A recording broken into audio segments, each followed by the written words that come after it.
জিন্দাবাদ জিন্দাবাদ, বাংলাদেশ জামাত ইসলামী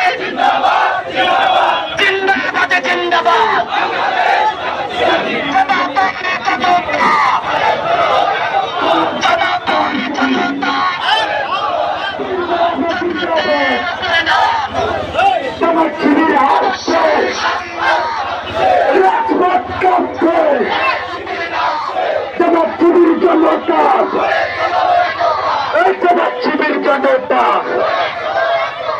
আল্লাহর আইন চাই, সৎ লোকের শাসন চাই, আল্লাহর আইন চাই।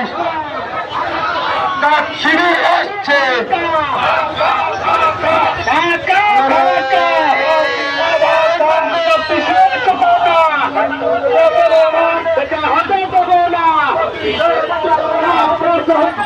তারেক জিয়ার উপদেশ কেউ শোনে না, আমার উপদেশ